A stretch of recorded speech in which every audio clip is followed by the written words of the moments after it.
2025년 말, 한 18세 고등학생의 인스타그램 영상이 10대들 사이에서 폭발적으로 퍼져나갔습니다. 아빠, 신한 계좌 봐봐. 100만 원 넣어줬어요. 부모님께 용돈을 드리는 장면이었습니다. 댓글창엔 찬사가 쏟아졌습니다. 대박이다.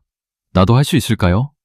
링크 주세요. 조회수는 수십만을 넘어섰습니다. 그런데 말입니다. 이 학생이 한 일은 단 하나였습니다. 16만 원짜리 온라인 강의를 결제하고 영상을 만들어 올린 것뿐이었습니다. 도대체 어떻게 고등학생이 부모님께 100만 원을 드릴 수 있었던 걸까요? 영상 속에서 학생은 이렇게 말합니다. 저는 구조를 부셨습니다. 사회가 저한테 정해준 그 구조를 깨부셨어요. 전통적인 방식으로는 절대 성공할 수 없다고 합니다. 본인의 노력만 따르면 절대 실패할 수 없는 구조라고 합니다. 그런데 더 기가 막힌 사실이 있습니다. 같은 시기 한 현직 교사가 방송국에 급하게 제보를 해왔습니다. 학급에서 선생님, 이런 영상 뭐예요?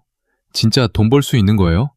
라고 물어보는 학생들이 속출했다는 겁니다. 손을 들어보라고 했더니 90% 이상이 손을 들었습니다. 교사가 추적해보니 이미 2,000명, 6,000명 규모로 학생들이 가담하고 있었습니다. 더 무서운 건 이게 10대만의 이야기가 아니라는 점입니다. 같은 시기 20대 청년들 사이에서는 또 다른 광고가 퍼지고 있었습니다. 월 650만 원에서 850만 원 보장, IT 관련 업무, 절대 이상한 일 아님, 알바 천국, 네이버에서 쉽게 찾을 수 있는 광고였습니다. 한 20대 청년이 이 광고를 보고 캄보디아행 비행기를 탔습니다. 공항에 마중 나온 사람들은 친절했습니다. 그런데 도착하자마자 수갑이 채워졌습니다. 전기 충격기와 파이프로 3시간 동안 맞았습니다. 이틀에 한 번 쌀밥만 나왔습니다. 100일 넘게 감금됐습니다. 사람 죽는 소리는 다면이 있었고 제가 실제로 누가 앞에서 죽어서 묻히는 걸 봤어요. 겨우 탈출해서 한국으로 돌아왔습니다. 그런데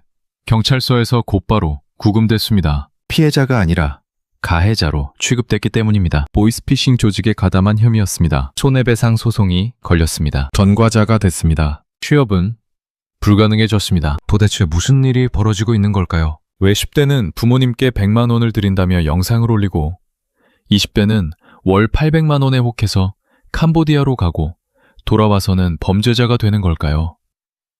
이들에게 무슨 일이 있었던 걸까요? 여러분, 지금부터 성공파리와 고수익 알바 뒤에 숨겨진 진짜 이야기를 공개합니다. 10대부터 30대까지 청년들을 범죄의 총알바지로 만드는 생태계의 실체를 파헤칩니다. 당신의 자녀가, 당신의 동생이, 당신 자신이 이 덫에 걸릴 수 있습니다. 끝까지 집중해 주십시오. 부모님께 100만 원을 드린 그 18세 고등학생의 이야기부터 본격적으로 시작하겠습니다. 영상은 이렇게 시작됩니다. 저는 현재 18살 고등학생으로 7개월 동안 2억 5,500만 원이라는 결과를 냈고요. 친구에게 100만 원을 주고 부모님께도 100만 원을 드립니다. 댓글창은 난리가 났습니다. 어떻게 하는 거예요?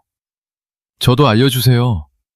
나도 껴줘. 이 학생만이 아니었습니다. 해외 휴양지에서 성공을 인증하는 학생들이 줄을 이었습니다. 저 지금 사회가 저한테 정한 그 구조를 부쉈어요. 걔 부셨어요, 그냥. 17세, 18세 학생들이 말합니다. 이제는 성공하기에 너무 간단해진 시대입니다. 본인의 노력만 따른다면 이건 절대 실패할 수 없는 구조예요. 그런데 여기서 이상한 일이 벌어집니다. 한 현직 교사가 예민하게 이 현상을 포착했습니다. 선생님, 이런 영상이 요즘 뜨던데 이거 뭐 진짜 돈 벌 수 있는 거예요? 뭐 사기 아니에요? 학생들에게 물었습니다. 너희 혹시 이런 영상 뜬 거 본 적 있냐? 거의 모든 학생이 손을 들었습니다. 90% 이상이었습니다. 학생들도 서로 놀라고 수업하던 선생님도 놀랐습니다. 교사는 영상을 분석하기 시작했습니다. 한 명 한 명 소재를 추적했습니다. 연락이 닿은 학생만 50명이 넘었습니다. 그런데 끝이 아니었습니다. 가담한 학생 수가 2,000명, 6,000명이었습니다. 교사는 말합니다. 한 명씩 살린다 생각하고 찾아봤는데 2,000명, 6,000명이면 저 혼자 건드릴 수 있는 레벨이 아니었죠. 도대체 이 학생들은 무엇을 하고 있었던 걸까요? 영상을 보면 이렇습니다. 만약에 내가 공부를 해봐도 답이 없는 것 같다면 제발 영상을 끝까지 봐주세요. 왜 여러분만 안 될 거라 생각하시나요? 여러분이 정말 간절하게 인생을 바꾸고 싶다면 지금 프로필에 고정된 영상을 시청해주세요. 이게 바로 마케팅의 천재적인 수법이었습니다. 만약에 내가 공부를 해봐도 답이 없는 것 같다. 이 생각은 대한민국 모든 학생들이 다 합니다. 심지어 전교 1등도 이 생각을 합니다. 공통적인 생각을 마치 너는 이 생각을 하고 있어. 아, 너 이 생각하고 있구나. 그러면 나를 팔로우 해봐.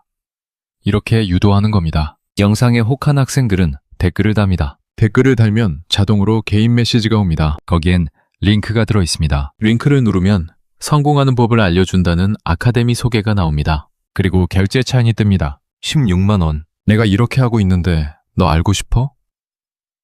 알고 싶으면 메시지해. 여기까지만 하고 정작 제대로 된 거는 안 알려주는 거예요. 교사는 말합니다. 영상 제목은 맨날 다 알려드립니다.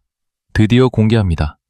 그렇게 자극적으로 올리는데 막상 알려주는 건 단 하나도 없어요. 결제해라. 결제하면 알려준다. 학생들은 결제합니다. 용돈으로, 세뱃돈으로 16만 원을 냅니다. 그럼 뭘 배울까요? 그런데 여기서 더 충격적인 일이 벌어집니다. 먼저 이 구조가 어떻게 작동하는지 배경부터 말씀드리겠습니다. 16만 원을 결제한 학생들이 배우는 건 단 하나입니다. 나처럼 영상을 만들어서 다른 사람을 모집하라는 겁니다. 드랍쇼핑도 아니고 온라인 마케팅도 아닙니다. 그냥 영상을 만들어 올리라는 겁니다. 한 고등학생 혜영이의 이야기를 들어보겠습니다. 혜영이는 18세 고등학생입니다. 키가 160cm도 되지 않아서 늘 컴플렉스가 있었다고 합니다. 아카데미를 결제하고 영상을 만들기 시작했습니다. 18살 컴플렉스. 고등학생이다. 왜냐면 나는 고등학생임에도 불구하고 키가 160도 되지 않는다. 초등학생 때부터 작은 키 때문에 항상 줄을 설 때도 맨 앞에 서는 게 부끄러웠다. 하지만 나는 그런 나를 증명하고 싶었다. 키가 작고 공부를 못해도 새로운 도전을 할 수 있다는 걸. 땅꼬마 고등학생의 새로운 도전이 궁금하다면 팔로우하고 지켜봐달라. 이 영상은 자기 방에서 촬영했습니다. 아카데미에서 조언해준 꿀팁대로 대본을 쓰고 동작도 따라했습니다. 이렇게 책을 잡고 공부도 못하고 아이패드를 들고 키도 작다.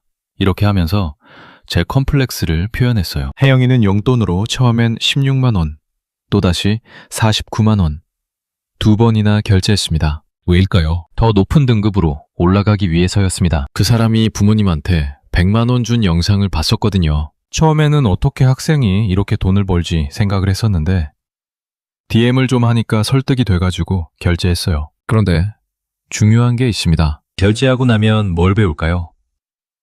또 영상을 올리라고 합니다. 또 사람을 모집하라고 합니다. 그럼 돈은 어떻게 버는 걸까요?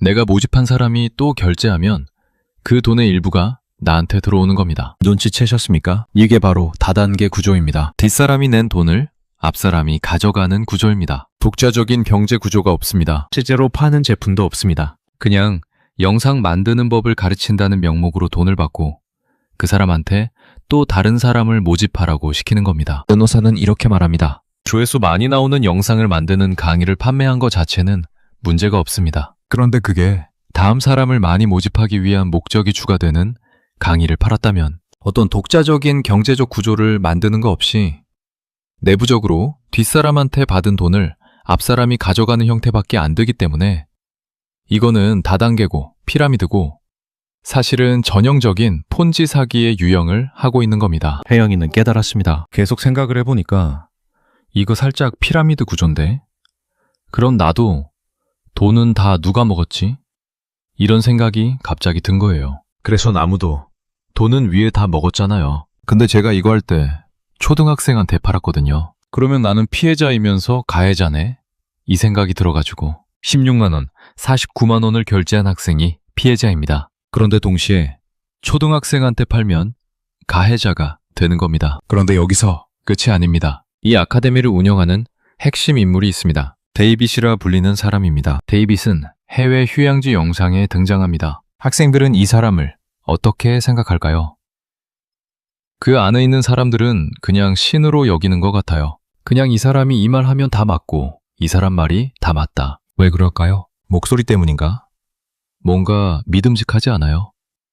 그 말할 때 막 영어 섞어가지고 이렇게 확 말하니까 뭔가 좀 있어 보이고. 데이빗은 학생들에게 1대1 코칭을 해줍니다. 잘하고 있다며 격려도 합니다. 확실히 지금 생긴 팔로워들한테 가치만 제공을 하는 게 아니라 판매까지 엄청나게 극대화가 될 수가 있겠죠. 학생들은 더 열심히 영상을 올립니다. 탑걸즈라는 그룹이 있었습니다. 영상 조회수 잘 나오고 실적 좋은 학생들만 모아둔 곳입니다. 한 학생은 말합니다. 저 한 4등 정도 여자 중에서 되게 상위권이었어요. 그런데 데이빗은 탈퇴하는 학생들을 패배자라 불렀습니다. 계속해서 스토리 시퀀스 한번 올리시면 좋을 것 같습니다.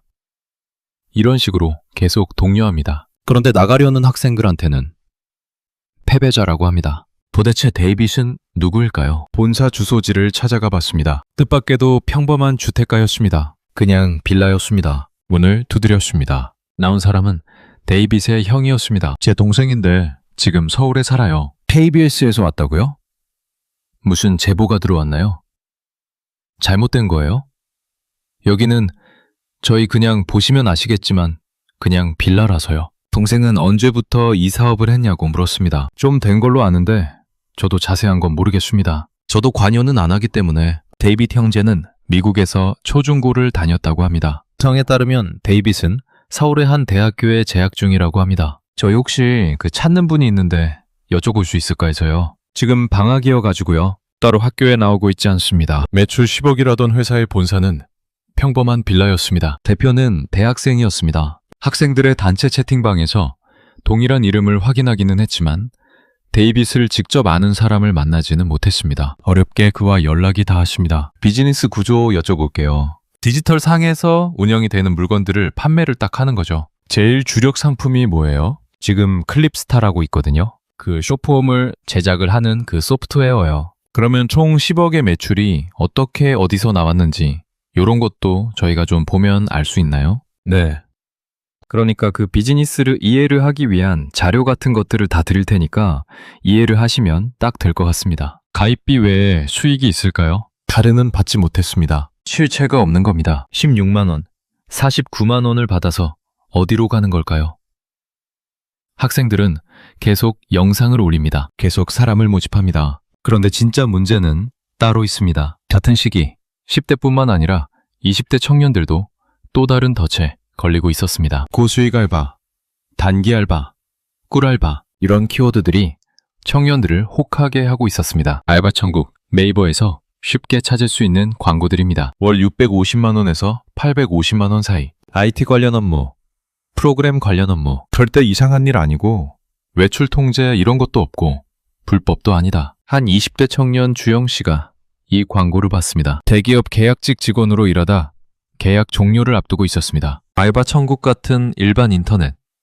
거기서 고수익 알바 취업 자리 이런 구인글 나와 있는 데서 들어갔는데 제일 크게 적혀 있는 게 800만 원에서 1300만 원 사이로 번다. 그 다음에 하는 일은 IT 관련 업무, 프로그램 관련 업무. 절대 이상한 일 아니고 외출 통제 이런 것도 없고 자기는 불법도 아니다. 주영 씨는 생각했습니다. 여기서 지금 새벽까지 일해서 300만 원 버는데 이건 무조건 한번 가야 되겠다. 리스크라고 생각하는 거는 800 준다 했는데 300, 400만 원 주는 거 아닌가? 정도였어요. 공항에 마중 나온 이들은 친절했습니다. 그러나 보이스피싱임을 알고 거부하자 돌변했습니다. 가보니까 현실은 다른 판이었죠. 보이스피싱이지 않냐, 이해 못하겠다 라고 했는데 팀장이 자기 방으로 불러가지고 눈빛이 싹 변하더라고요. 총도 가지고 있다. 너 마음대로 못 나간다. 수갑이 채워졌습니다. 현장에 수갑을 차자마자 전기 충격기랑 파이프로 3시간 동안 때렸습니다. 1시간 좀 때리고 또 있다가 기절하면 있다가 들어와서 또 와서 또 때리고 이게 계속 반복이었어요. 사람 죽는 소리는 당연히 있고 제가 실제로 누가 앞에서 죽어서 묻히는 사람도 같이 봤어요. 식사는 어땠을까요? 이틀에 한 번 쌀밥만 줬습니다. 반말이 닿을 정도로 맛있었으니까요. 24시간 계속 수갑을 차고 있었습니다. 100일 넘게 감금됐습니다. 이건 주영 씨만의 이야기가 아닙니다. 지난 2025년 10월 캄보디아에서 한국인 대학생이 고문당해 사망하는 사건이 발생했습니다. 이후 현재까지 100여 명이 송환됐습니다. 주영 씨는 그중 한 명이었습니다. 2025년 11월 인천공항 새벽부터 가족들이 기다리고 있었습니다. 혹시 지금 캄보디아에서 귀국하시는 분 기다리시는 거죠? 근데 바로 경찰서로 간다 그러는데 그걸 오늘 지금 알아가지고 옷만 전해주고 가고 싶거든요. 어머니는 말합니다. 얼마 만에 아들 좀 보세요. 작년에 5월달 갔으니까 좀 1년이 남았죠. 어쩌면 그 범죄자들이 그렇게 악랄하게 사람을 갖다가 살아 돌아온 것만 기적이 되잖아요. 캄보디아 범죄단지에서 구출된 청년 4명이 이날 입국했습니다. 가장 먼저 경찰 조사를 마치고 나온 주영 씨. 나머지는 곧바로 구금된다고 합니다. 왜일까요? 보이스피싱 조직에 가담한 혐의 때문입니다. 피해자가 아니라 가해자로 취급되는 겁니다. 하자마자 현장에 수갑을 차고 바로 그 전기 충격기랑 그 파이프로 3시간 동안 때리더라고요. 이렇게 고문당한 피해자인데 한국에 돌아오면 가해자가 됩니다. 여기서 더 중요한 게 있습니다. 귀국한 주영 씨는 경찰 조사를 받았습니다. 그리고 곧바로 구금됐습니다. 본인은 피해자 아니냐고 항변했지만 소용없었습니다. 검찰은 미필적 고의를 인정했습니다. 보이스피싱인 줄 몰랐어도 의심할 만한 정황이 있었다면 처벌받는다는 겁니다. 또 다른 20대 청년의 이야기를 들어보겠습니다. 소리 씨, 30대입니다. 보이스피싱 가담자로 검거됐습니다. 수원 8달 경찰서 갑니다. 그 피해자의 돈을 보이스피싱 범죄자들에게 전달했다는 혐의로 조사받으러 가요. 소리 씨는 그때그때 지시에 따라 쇼핑백을 전달했습니다. 안에 무엇이 있는지는 몰랐다고 합니다. 건당 16만 원이라는 좋은 조건이었습니다. 대기 수당도 있었습니다. 자신들은 투자 자문회사이며 3개월의 견습기간이 있다고 했습니다. 근데 처음에 그 일자리는 어디서 봤어요? 알바몬이에요. 자기 매가 증권사 고객들이 이제 재투자를 하려고 하는데 세금 투자를 할 때 세금 같은 게 많이 나와서 그거를 줄여주는 자기네들이 투자를 하는 자문회사다. 관련 서류 같은 거를 전달을 해주면 3개월 있다가 정식 근로계약을 할 거다.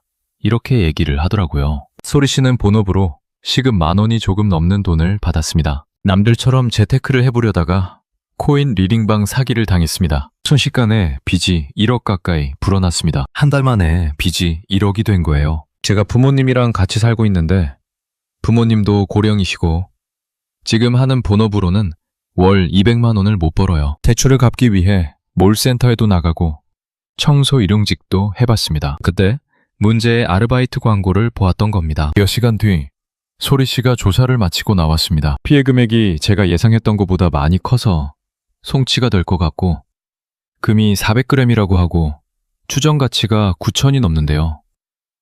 9천만 원의 손해배상을 소리 씨가 떠안게 됐습니다. 시간을 좀 돌려주세요. 제발 돌려주세요. 내가 범죄했어요. 내가 그랬대. 내 건 못 찾고 내 거는. 범행을 설계하고 범죄 수익을 가져간 윗선은 아무도 잡히지 않았습니다. 또 다른 청년 주희 씨의 이야기입니다. 29살이고 보이스피싱을 저에게 했다가 교도소에서 수감됐었고 지금 나와서 살고 있습니다. 가족 없이 보호시설에서 성장한 주희 씨는 일찍부터 혼자 생계를 꾸려나갔습니다. 첫 직장은 사진관이었습니다. 차분한 그의 성격과 잘 맞았지만 코로나 때문에 문제가 생겼습니다. 사진관이 되게 코로나 때 탁 때려 있거든. 예약을 안 받으니까 그러니까 이제 근무 시간이 단축되는 거예요. 그러니까 이제 저는 투잡이 필요했고 단기 알바할 수 있는 걸 찾다가 공고는 그냥 똑같은 알바 썼어요. 그래서 그 여행사 경비를 조달하는 업무를 구한다. 근데 분명 저 검색했을 때 그 네이버에 그 회사 여행사가 있었거든요. 그런데 알고 보니 보이스피싱이었던 겁니다. 검찰분이 당신 보이스피싱 하는 거 알고 있었냐? 그래서 제가 보이스피싱이요? 그래서 그대로 그 경찰분들이랑 본서 타고 경찰서로 왔었어요. 보이스피싱이라는 사실을 전혀 알지 못했지만 미필적 고의가 인정돼 처벌을 피하지 못했습니다. 교도소에서 1년 반을 보냈습니다. 4개월 넘어갔었으면 저는 2년 더 나중에 나왔을 거예요. 그 교도소에서도 살았을 거예요. 당시 그를 검거한 경찰들도 주희 씨의 사정을 안타까워했다고 합니다. 그런데 진짜 문제는 따로 있습니다. 출소하고 나니 주희 씨의 인생은 달라져 있었습니다. 우선 피해자들이 2억 5천만 원에 달하는 손해배상 소송을 걸어왔습니다. 한 피해자는 대부업체를 통해 집 앞까지 찾아와서 주희 씨를 압박했습니다. 저희 집 앞에 찾아와서 이걸 두고 갔었어요. 이 편지를 보면 여기 우표도 아무것도 없어요. 집에 진짜 찾아서 두고 가셨어요. 여기 밑에다 끼워놓고 가셨었어요. 보면 막 합의금 입금해야 될 돈, 저는 이제 피해자니까 그거 얼마 갚아라. 그런 내용이 있고요. 전과가 생기고 나니 일자리 구하기는 더욱 어려워졌습니다. 이거 세탁물 찾아주는 알바요. 세탁물을 세탁집에서 찾아서 집에 갖다 드리는 거예요. 구직 플랫폼을 통해 아르바이트를 전전하고 있습니다. 5,000원이요? 이거 한 달 만에 잡은 거예요. 현금이나 아니면 바로바로 할 수 있는 걸 하려면 요런 것들밖에 안 되더라고. 그러니까 개인 대 개인 알바, 차대 모음이나 계약서 안 써도 되는 알바들. 이게 바로 이 구조의 핵심입니다. 범죄 조직은 꼬리 자르기 방식으로 운영됩니다. 최하위 가담자들을 갈아치우며 상층부는 계속 빠져나갑니다. 상검 아카데미의 데이빗은 잡히지 않았습니다. 보이스피싱 조직의 총책도 잡히지 않았습니다. 잡히는 건 10대 학생, 20대 전달책뿐입니다. 변호사는 말합니다. 가해자 측면에서는 일회용으로 써먹고 버리는 거고, 저기 모집책이나 범죄 상층부로서는 이 사람 입장에서는 표류하는 거죠. 처벌한다들 그들이 그 범죄의 중상위 구조가 아닌 이상 자기가 벌인 일도 아닌데 책임은 지는 거잖아요. 통계를 보겠습니다. 보이스피싱 피의자 중 20대 이하가 44%입니다. 30대까지 합치면 70%에 육박합니다. 일회용 범죄자 거의 다 20대, 30대도 별로 없었어요. 이런 범죄에 연루된 친구들은 대부분 어떤 특징이 있을까요? 첫 번째는 가난하고, 두 번째는 서울 외의 지역이 많고, 세 번째는 본인이 사기를 당했던 어떤 이유에서든 빚을 지고 있는 경우가 많았습니다. 한 청년은 코인 리딩방 사기를 당해 한 달 만에 빚이 1억이 됐습니다. 월급 200만 원으로는 감당할 수 없었습니다. 그때 고수익 알바 광고를 봤습니다. 결과는 9천만 원 손해배상을 떠안게 됐습니다. 또 다른 청년은 현대자동차 정규직 채용에 지원했습니다. 경쟁률 4,500대 1 떨어졌습니다. 문턱이 너무 높았어요. 계약직으로 일하며 월 300만 원을 받았습니다. 연장은 안 됩니다. 그때 고수익 알바 광고를 봤습니다. 결과는 캄보디아에서 100일 넘게 감금됐다가 돌아와서 범죄 가담자로 처벌받았습니다. 여러분, 이게 말이 됩니까? 피해자가 가해자로 둔갑하는 겁니다. 10대는 성공 아카데미에 16만 원을 결제하고 모집책이 됩니다. 20대는 고수익 알바 광고를 보고 캄보디아로 가서 전달책이 됩니다. 30대는 코인 사기를 당해 빚을 지고 통장을 넘기고 손해배상을 떠왔습니다. 모두 피해자에서 시작해 가해자로 전락합니다. 그런데 범죄 조직은 한 명도 잡히지 않았습니다. 더 무서운 건 지금부터입니다. 왜 이런 일이 벌어질까요? 청년들은 말합니다. 200달러로는 미래가 없어요. 200달러, 월급 200만 원을 비하하는 말입니다. 300달러라는 말도 있습니다. 온라인을 들여다보면 이런 표현을 쓰면서 한 달 동안 일한 노고가 푼돈으로 여겨지는 현실을 자조하는 글들이 많습니다.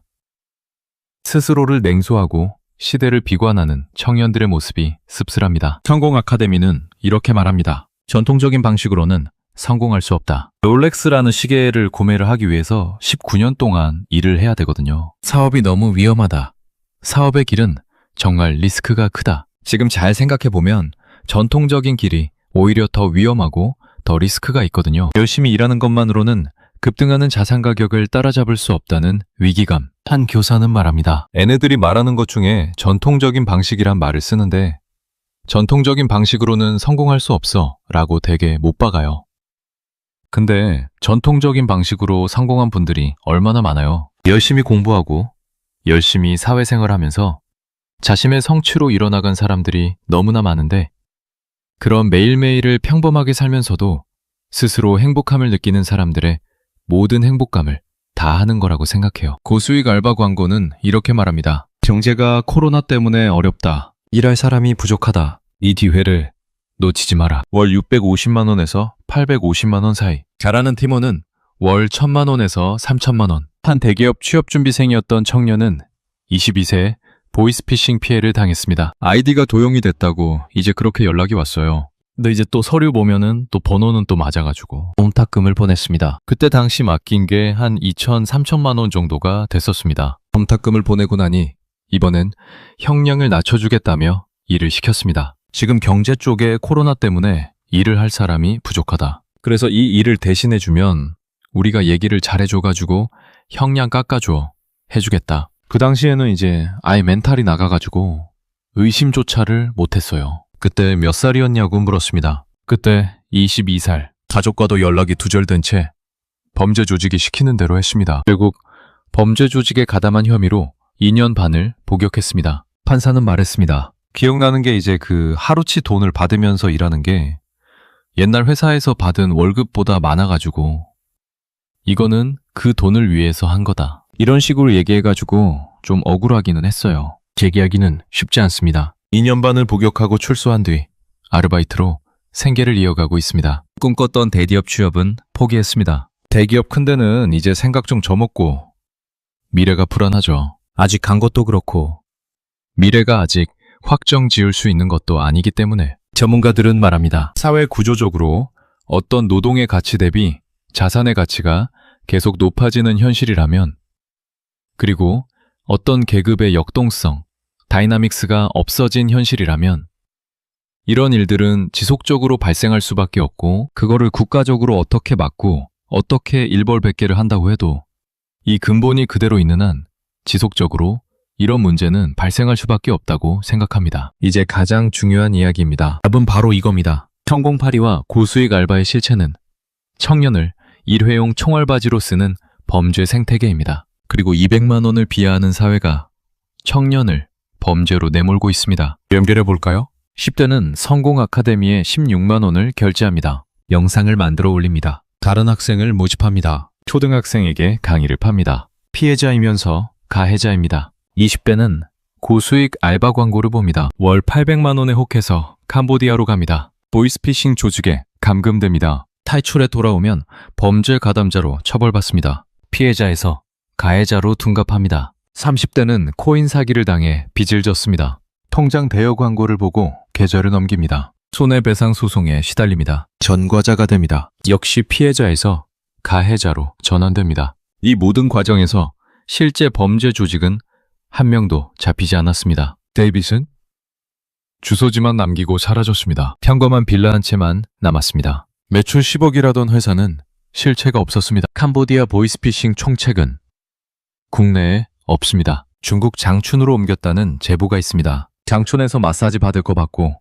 일주일에 한 번씩 KTV 가고 그렇게 하고 1년에 1억을 못 모으면 그만큼 돈이 되니까 그만큼 이만큼 돈을 버는 데가 없어요. 한국에서 이렇게 편하게 통장 대여 모집책은 텔레그램 대화방에서 계속 광고를 올립니다. 국검입니다. 국검이고 간단하게는 뭐 수사관으로 1차로 그냥 전화를 하시면 되는 업무고 스크립트 보면서 그냥 멘트만 넘겨주시면 되는 겁니다. 약간 뭐 쉽게 말하면 뭐 검사 사칭 뭐 이런 건가요? 네, 맞아요. 참가자 3,400명. 이거는 적은 겁니다. 다른 데는 아까 뭐 몇만 명씩 들어가는 데도 있고 이거 심지어 오늘 올라온 겁니다. 범죄 조직은 계속 활동하고 있습니다. 그런데 잡히는 건 누구일까요?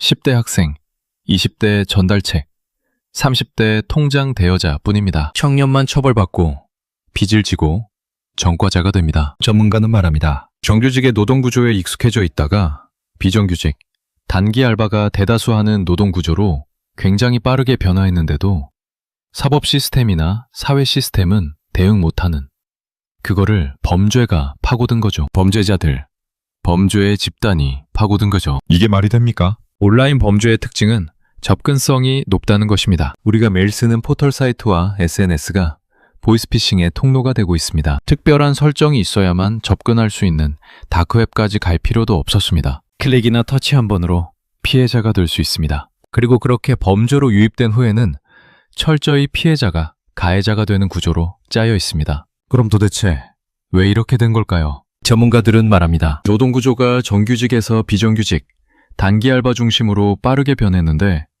사법 시스템과 사회 시스템은 대응 못했습니다. 그걸 범죄가 파고든 겁니다. 정규직 일자리는 줄어듭니다. 한 청년은 현대자동차 정규직 채용에 지원했습니다. 경쟁률 4,500대 1 떨어졌습니다. 현대자동차에 들어갈 수 있는 정직을 채용한 그 문턱을 봤을 때 너무너무 높았던 것 같아요. 계약직으로 일했습니다. 계약직이어가지고 연장은 무조건 안 돼요. 계약직은 정규직을 이제 신청했었어요. 계약직 다니면서. 근데 떨어졌죠. 월급은 300만 원이 조금 넘었습니다. 연장은 안 됩니다. 비정규직, 플랫폼 노동이 늘어납니다. 택배기사로 일하는 청년, 하루 대여섯 건, 건당 3만 원, 수수료 20%를 냅니다. 손에 쥐는 돈은 200만 원 초반입니다. 한 청년은 말합니다. 오래 다니고 하다 보니까 이제 한계가 왔던 것 같아요. 저는 교대 근무했거든요. 열 몇 시간씩 일해도 200만 원 초반. 그러다 보니까는 몸은 녹초가 되지, 돈은 안 들지. 희망이 없는 거야, 희망이. 자산 가격은 급등합니다. 노동만으로는 따라잡을 수 없습니다. SNS엔 한 방에 성공한 사람들의 이야기가 넘칩니다. 부모님께 100만 원 드리는 18세, 해외 휴양지에서 여유를 즐기는 20대, 월 1,000만 원 이상 가는 이라는 광고. 청년들은 생각합니다. 나도 할 수 있지 않을까. 통계를 다시 보겠습니다. 보이스피싱 피의자 중 20대 이하가 44%입니다. 30대까지 합치면 70%에 육박합니다. 범죄에 연루된 친구들은 대부분 첫 번째는 가난하고, 두 번째는 서울 외의 지역이 많고, 세 번째는 본인이 사기를 당했던 어떤 이유에서든 빚을 지고 있는 경우가 많았습니다. 한 청년의 이야기를 다시 들어보겠습니다. 캄보디아에서 탈출한 주영 씨. 귀국 후 한 달 뒤 다시 만났습니다. 새벽부터 출근 준비를 하고 있었습니다. 형과 함께 사는 주영 씨. 매일 일용직 아르바이트를 나갑니다. 그냥 집에서 조금 쉬다가 집도 이제 답답하고 이래가지고 일 찾아가지고 일용직 일도 하고 식당 알바도 하고 이렇게 지내고 있어요. 치료를 받아야 합니다. 제가 100일 넘게 양치도 못하고 아무것도 있으니까 충치가 심하게 생겨가지고 안 쪼개 하고, 그게 치료를 제일 빨리 받아야 될 것 같아요. 동생을 탈출시키기 위해 한국에서 백방으로 애썼던 형. 형제는 부모님에 대한 마음이 각별합니다. 이제 구출이 되고 나서 부모님한테 알려야 되겠다 해서. 그래서 안 알리고 구출되고 나서 알렸어요. 너무 속상해하실 것 같아가지고 부모님, 우리 같이 열심히 일해서 집 사드리자. 이제 부모님 나이가 많으니까 이제 우리가 해야 된다. 오후 4시 일을 마치고 돌아온 주영 씨를 만났습니다. 잠시 쉬었다가 공사 현장에 아르바이트를 하러 간다고 합니다. 오늘 일할 때 추웠어요? 공장 아니어가지고 많이 춥진 않았어요. 안 힘들었어요? 힘든데 안 힘든 일이 없어가지고. 오늘은 그러면 이제 끝이에요? 아니요. 7시에 또 일찍 일하러 가요. 거기에서 7시부터 새벽 2시까지 하는 일 하러 가요. 집에 혼자 있을 때면 끊임없이 캄보디아 악몽이 떠올라 고통스럽다고 합니다. 하나는 정신과 약이고 하나는 피부약이에요. 본래도 부지런했다는 그는 귀국 후에도 쉬어본 날이 없습니다. 계속 쉬어 했죠. 다음날 그냥 일로 갔다 해가지고. 이게 끝이 아닙니다. 주영 씨는 말합니다. 대부분 다 200달이, 300달이니까 다 자기들 200달이 딸이 그런 말 하는데, 근데 딸이라는 말이 조금 안 좋은 말이잖아요. 디아하는 말이잖아요. 그런 기준이 성공의 기준이라고 생각했었다고 합니다. 가족들 보러 고향 가면 용돈도 많이 들어야 되고 그런 게 성공의 기준이라고 생각했었는데, 근데 제 지금 기준은 그냥 연락하고 싶은 사람 연락하면서 국밥이라도 한 그릇 먹든, 안부나 전하고 걱정된 일 있으면 같이 걱정해주고, 그런 게 그냥 성공인 것 같아요. 가족들이랑 연락 잘하고 교도소에서 1년 반을 보낸 또 다른 청년 주희 씨. 세탁물 배달 알바를 합니다. 안녕하세요. 네. 동물 찾으러 왔어요. 5,000원이요? 이거 한 달 만에 잡은 거예요. 현금이나 아니면 바로바로 할 수 있는 걸 하려면 요런 것들밖에 안 되더라고. 그러니까 개인 대 개인 알바, 차대 모음이나 계약서 안 써도 되는 알바들. 전과자가 된 후 정규직 문턱은 더 높아졌습니다. 2억 5천만 원 손해배상 소송이 걸려 있습니다. 배부업체가 집 앞에 편지를 두고 갑니다. 저희 집 앞에 찾아와서 이걸 두고 갔었어요. 이 편지를 보면 여기 우표도 아무것도 없어요. 집에 진짜 찾아서 두고 가셨어요. 또 다른 청년의 이야기입니다. 22세 보이스피싱 피해를 당했던 지혁 씨. 대기업 취업 프로그램에 선발됐었습니다. 꿈꾸던 직장에 입사할 수 있을 것 같았습니다. 아이디가 도용이 됐다고 이제 그렇게 연락이 왔어요. 공탁금을 보냈습니다. 그때 당시 맡긴 게 한 2천, 3천만 원 정도가 됐었습니다. 그래가지고 이제 돈을 좀 모아서 빼고 대출도 받아가지고 공탁금을 보내고 나자 이번에는 형량을 낮춰주겠다며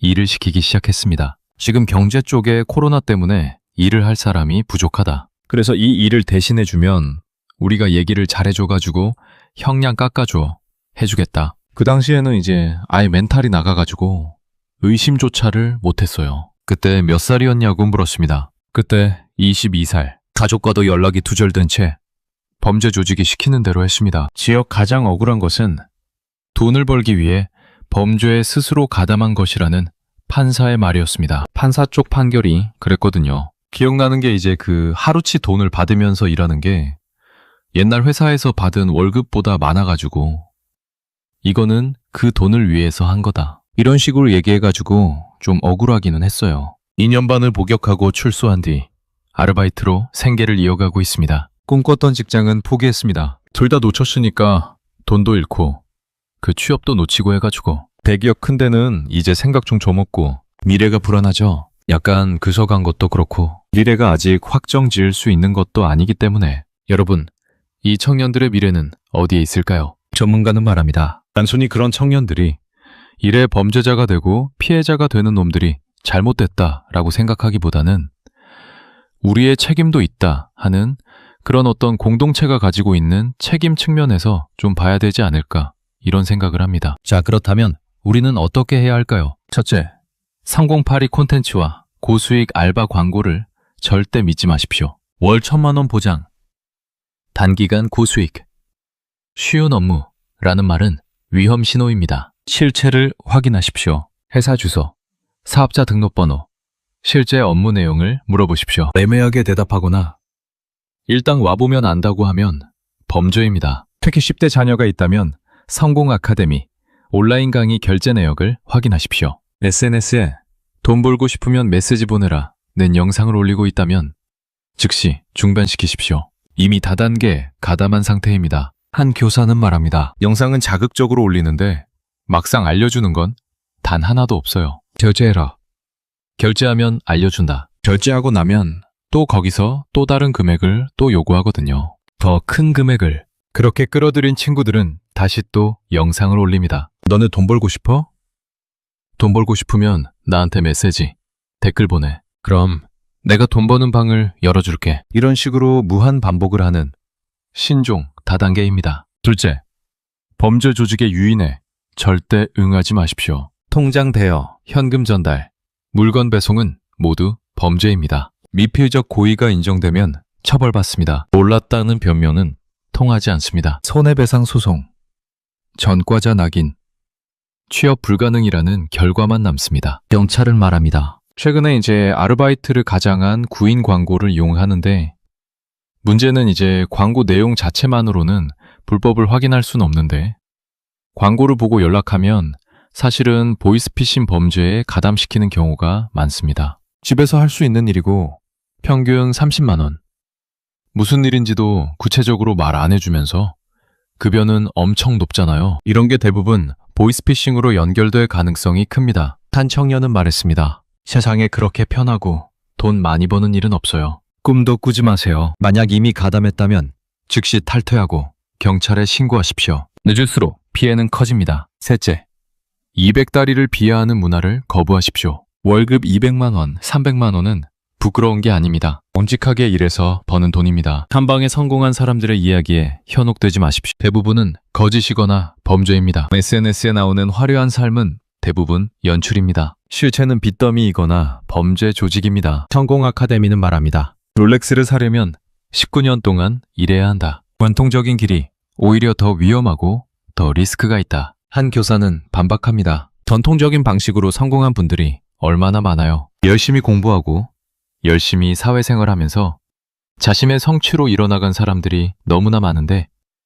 그런 매일매일을 평범하게 살면서도 스스로 행복함을 느끼는 사람들의 모든 행복감을 다 하는 거라고 생각해요. 우리 사회가 청년들에게 열심히 일하면 된다는 희망을 줘야 합니다. 정규직 일자리를 늘리고 비정규직 처우를 개선하고 자산 격차를 줄여야 합니다. 그래야 청년들이 범죄로 내몰리지 않습니다. 전문가는 말합니다. 사회 구조적으로 어떤 노동의 가치 대비 자산의 가치가 계속 높아지는 현실이라면 그리고 어떤 계급의 역동성, 다이나믹스가 없어진 현실이라면 이런 일들은 지속적으로 발생할 수밖에 없고 그거를 국가적으로 어떻게 막고 어떻게 일벌백계를 한다고 해도 이 근본이 그대로 있는 한 지속적으로 이런 문제는 발생할 수밖에 없다고 생각합니다. 마지막으로 정리하겠습니다. 10대는 성공 아카데미에 현혹돼 모집책이 됩니다. 16만원, 49만원을 결제하고 영상을 만들어 올립니다. 다른 학생을 모집합니다. 초등학생에게 강의를 팝니다.